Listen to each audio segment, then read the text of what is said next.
प्यारे विद्यार्थियों, आप सभी को मेरा नमस्कार। मैं डॉक्टर नेमीचंद कुमावत, सहायक आचार्य हिंदी विषय, राजकीय महाविद्यालय की आपकी इस बीए पार्ट सेकेंड विषय हिंदी साहित्य के प्रथम प्रश्न पत्र की आज की इस ऑनलाइन कक्षा में मैं आप सभी का हार्दिक अभिनंदन और स्वागत करता हूं। प्यारे विद्यार्थियों, आपके इस हिंदी साहित्य के प्रथम प्रश्न पत्र में जो एक पाठ्यपुस्तक लगी हुई है जिसका नाम है रीतिकालीन काव्य। इस पाठ्यपुस्तक में 8 अध्याय हैं, यानी रीतिकाल के इतिहास से संबंधित या रीतिकाल के कवियों से संबंधित कविताओं का संकलन इस पाठ्यपुस्तक में है। हिंदी साहित्य के इतिहास का जो तीसरा कालखंड है रीतिकाल, जिसकी 3 काव्यधाराएं हैं, रीतिबद्ध, रीतिसिद्ध और रीतिमुक्त। इन तीनों काव्यधाराओं के प्रतिनिधि कवियों का संकलन आपकी इस पाठ्यपुस्तक में किया गया है। जैसे प्रथम कवि के रूप में हमने केशवदास जी के 18 पद्यों का अध्ययन किया, जो उनके द्वारा लिखे हुए प्रबंध काव्य रामचंद्रिका से अवतरित किए हुए थे। और केशवदास जी की संवाद योजना पर मैंने एक मॉडल आंसर तैयार करके आपको पढ़ाया। दूसरे कवि के रूप में हमने पढ़ा बिहारी जी को। बिहारी जी ने एकमात्र कृति लिखी थी बिहारी सतसई, जिसमें 719 दोहे हैं।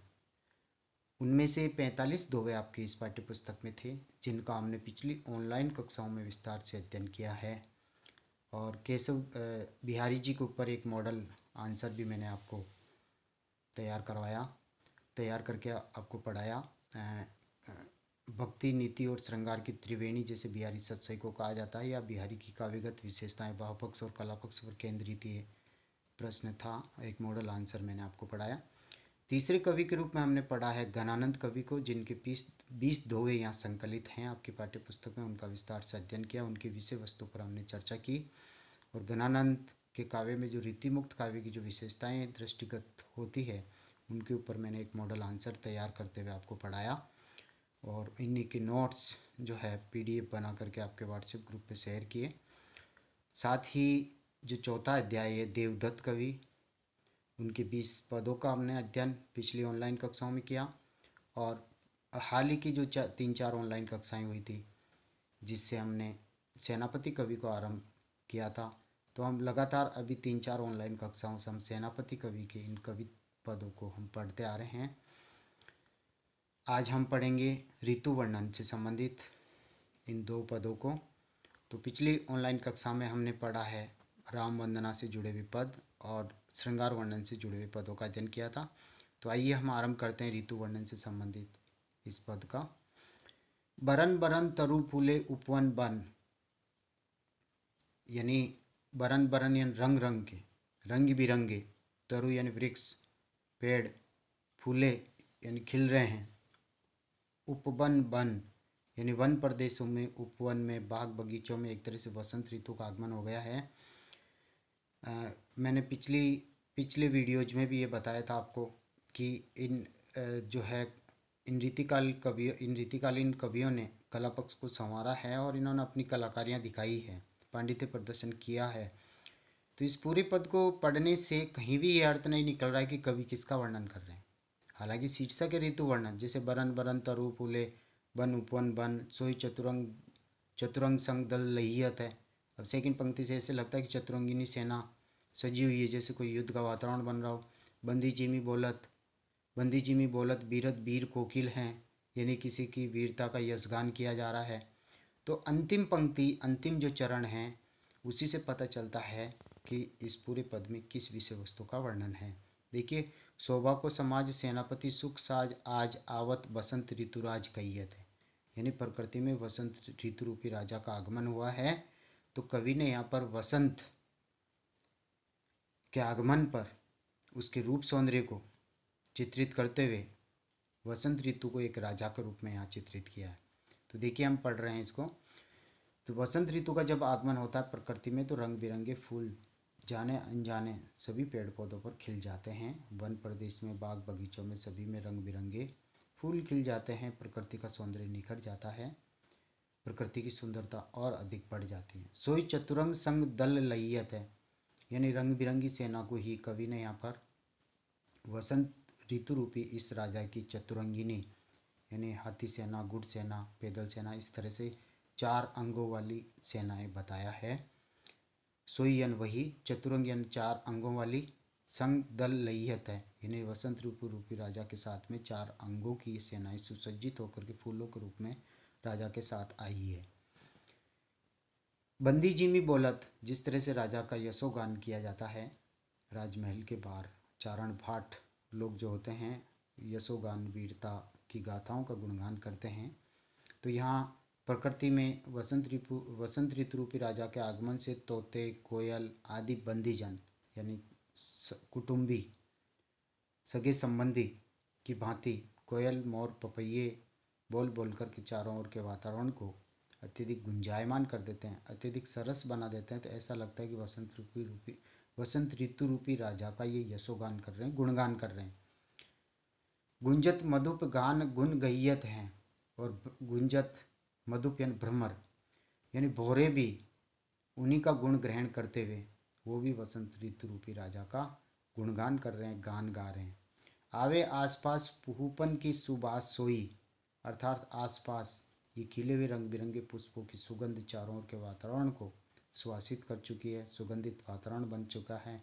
इस तरह से सुगंध आ रही है जैसे राजमहलों में इत्र छिटका हुआ हो और जहाँ राजा का निवास हो। तो यहाँ प्रकृति में भी वसंत ऋतु रूपी राजा का आगमन हुआ और रंग बिरंगे फूल ही उसकी सेना है, और कोयल, मोर, पपैये जो बोल रहे हैं ये इस वसंत ऋतु रूपी राजा के कुटुंबी हैं, सगे संबंधी हैं। भ्रमर आदि अन्य प्रजागण भी उन्हीं का गुण ग्रहण करते हुए राजा का यशोगान कर रहे हैं, और चारों ओर फूलों की सुगंध बिखरी हुई है। तो ऐसे लगता है कि राजा के राजमहल में इत्र छिटका और वहाँ से सुगंध चारों ओर के वातावरण में फैली हुई हो। तो सौंदे के सुगंध मांझे सने रहियत है, सौंदे की सुगंध यानी मानो इत्र की सुगंध जो है राजमहलों के भीतर छिटकी हुई है और वहाँ से चारों ओर वो फैल रही है। मांझियन मध्य में सने रहियत है यानी महलों में जिस तरह से इत्र छिटकी हुई हो। शोभा को समाज यानी सुंदरता का खजाना, एक तरह से वसंत ऋतु एक तरह से सुंदरता का खजाना है, सौंदर्य का खजाना है। सेनापति सुख साज आज यानी सेनापति कवि कह रहे हैं कि सारे सुखों से सुसज्जित होकर के ये वसंत ऋतु रूपी राजा का आगमन इस प्रकृति में हुआ है।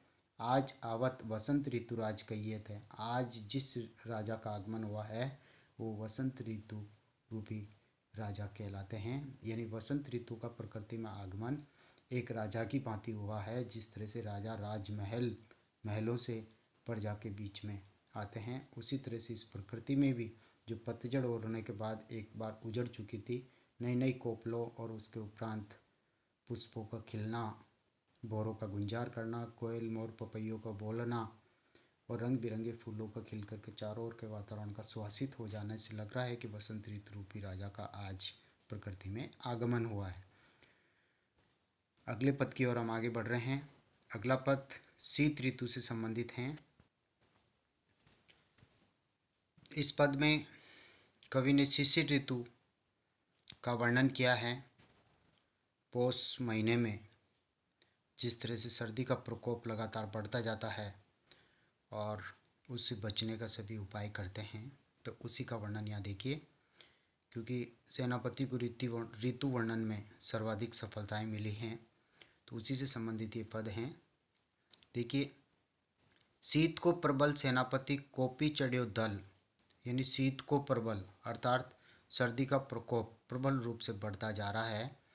सेनापति कोपी यानी क्रोध करके, चढ़्यो दल अर्थात कहने का तात्पर्य अपने दल बल के साथ इस सर्दी की ऋतु ने चढ़ाई कर दी है इस प्रकृति पर, इस संसार पर, और इससे बचने का सभी उपाय करने लगे हैं।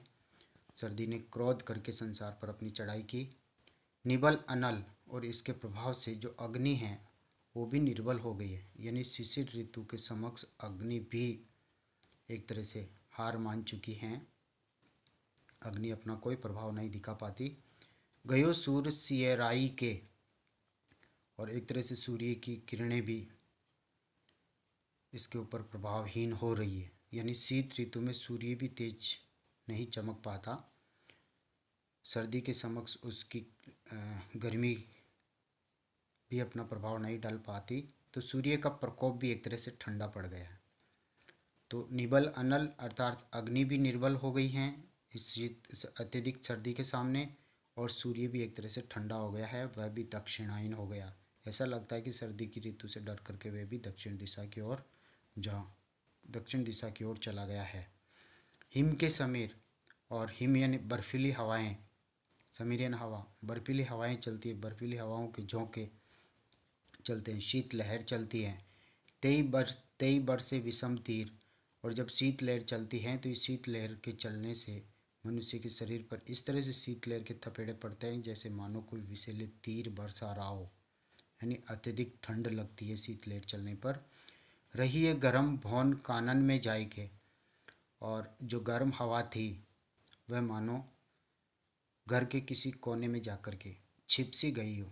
तो रही है गर्म भौन, भौन यानी भवन, कानन यानी जंगल, घर में जाई के यानी वह गर्म हवा भी मानो जो प्रकृति में पहले विद्यमान थी शरद ऋतु का आगमन से पहले, और वह भी अब किसी कोने में जाकर के छिप गई, यानी अब गर्म हवा का भी एक तरह से इस सर्दी की ऋतु में वो भी प्रभावहीन हो गई हैं। धूम नैन बहे, लोग आगी पर गिरी रहे, और संसार की एक व्यावहारिकता है, जब सर्दी की ऋतु आती है तो हर कोई आग लगा करके उसमें तपना चाहता है, अपने शरीर को तप सेकना चाहता है। जगह जगह आग लगा लेते हैं लोग, गाँवों में फुटपाथों पर अंगीठी जला करके, अंगारे जला करके सर्दी की ऋतु से बचाव का उपाय करते हैं। आंखों से भले ही धुएं के कारण नेत्रों में आंसू टपक रहे हों, फिर भी लोग आग लगा लगा करके उस आग के ऊपर घिरे रहते हैं, यानी अग्नि से चिपके रहते हैं ताकि सर्दी की ऋतु से हमारा बचाव हो जाए। ये सो लगाए रहे नेकू सुलगाए से, यानी कहने का तात्पर्य अपने निकट ही अंगीठी वगैरह सुलगा करके, चूल्हा वगैरह सुलगा करके, लकड़ियों में आग लगा करके लोग उस आग के ऊपर घिरे रहते हैं, चिपके रहते हैं। कई सर्दी की ऋतु अपना प्रभाव, ये तेज ठंड अपने प्रभाव में, अपने लपेटे में हमें नहीं ले, इसलिए लोग आग पर घिरे रहते हैं, आग सुलगा करके आग को अपने हृदय से चिपकाए रखते हैं। भानो भीत जानी, भानो मानो सब लोग डरे हुए हों, सर्दी की ऋतु से डरे हो, तेज ठंड से डरे हुए हो, कड़ाके की ठंड पड़ती है, ठिठुराती हुई ठंड पड़ती है, तो सर्दी से सब डर जाते हैं। महाशीत ते पसारी पानी, महाशीत यानी भयंकर इस तेज ठंड ने पानी यानी हाथ, पसारी यानी फैलाकर, मानो इसने अपने हाथ फैला लिए हों और ये सभी को अपना ग्रास बनाना चाह रही हों। छतिया की छाएं राखो पाउक छिपाई के, और इस सर्दी से सभी लोग डर करके अपने हाथों को फैला फैला करके, जहाँ अंगीठी और आग लगाई हुई होती है वहाँ एक तरह से अपनी छाती की छाया में उस आग को छिपा करके रखना चाहते हैं, चाहे अंगीठी जलाई हुई हो, चूल्हा जलाया हुआ हो, या कहीं फुटपाथ सड़क आदि पर जहाँ हम आग जला करके आपस में बैठ जाते हैं और अपने हाथों को फैला करके सर्दी की ऋतु से जैसे इस आग को छिपाने की कोशिश कर रहे हैं। आग जैसे सर्दी से डर गई हो, आग अपना प्रभाव नहीं दिखा पाती ज़्यादा, तो छतियाँ की छाएँ अर्थात अपनी छाती की छाँव राखो यानी रक्षा करते हैं, पाउक यानी अग्नि की छिपाई के, यानी अग्नि को छिपा करके सर्दी की हम एक तरह से आग की हम रक्षा करते हैं। अग्नि को चारों ओर से हम हाथ फैला करके छिपाने की कोशिश करते हैं ताकि ऐसा नहीं लगे कि कहीं आग भी सर्दी से डर रही हो, यानी आग जैसे सर्दी से डर रही हो, ताकि हम हाथ फैला लेते हैं ताकि सर्दी से आग की रक्षा हो सके। यहाँ स्वभाव यानी स्वाभाविक रूप से प्रकृति में जब सर्दी की ऋतु का आगमन होता है तो लोगों की जो कार्य व्यवहार हैं, सर्दी से बचाव के जो उपाय हैं वो सभी लोग करते हैं, और उन्हीं का चित्रण इसी ऋतु वाले इस पद में कवि ने किया है। यहाँ स्वभावोक्ति अलंकार है। तदगुण सर्दी की ऋतु का आगमन होने पर जैसा और लोग करते हैं वैसा ही उन्हीं गुणों को अपना करके दूसरे लोग भी करते हैं। उत्प्रेक्षा अलंकार भी है कि मानो बीत जानी, अर्थात मानो इस तेज सर्दी की तेज ठंड से मानो आग भी डर रही हो। और स्वभावोक्ति अलंकार हैं, लोग इसी तरह का व्यवहार सर्दी की ऋतु के आगमन पर करते हैं, बचाव का उपाय सोचते हैं। तो प्यारे विद्यार्थियों, आज हमने शरद ऋतु यानी ऋतु वर्णन से संबंधित इन 2 पदों का अध्ययन किया। मैं एक बार पुनः आग्रह करता हूँ कि जो विद्यार्थी अभी तक व्हाट्सएप ग्रुप से नहीं जुड़े हैं वो अपने एंड्रॉयड फ़ोन के नंबर हमें सेंड करें ताकि हम उनको व्हाट्सएप ग्रुप में जोड़ सकें। और जो विद्यार्थी कॉलेज की इस यूट्यूब चैनल को ओपन करके विषयवार जो प्लेलिस्ट बनी हुई है जिसमें जो वीडियोज संग्रहित हैं यदि पहली बार आप ओपन करके देख रहे हैं तो इन वीडियोज़ को लाइक ज़रूर करें और चैनल को सब्सक्राइब करें, क्योंकि जब तक आप इस चैनल को सब्सक्राइब नहीं करेंगे तब तक इससे संबंधित वीडियोज आपके समक्ष नहीं आ पाएंगे। और सब्सक्राइब करने पर ही आपकी महाविद्यालय में ऑनलाइन उपस्थिति सुनिश्चित हो सकेगी। तो प्यारे विद्यार्थियों, आप वीडियोज को लाइक करें और इस चैनल को सब्सक्राइब करें। अगली जो ऑनलाइन कक्षा होगी वो हम कवि के श्लेष वर्णन से संबंधित पदों का हम विस्तार से अध्ययन करेंगे। आज की इस ऑनलाइन कक्षा को मैं यहीं समाप्त करता हूँ। तब तक के लिए आपको धन्यवाद। जय हिंद, जय भारत।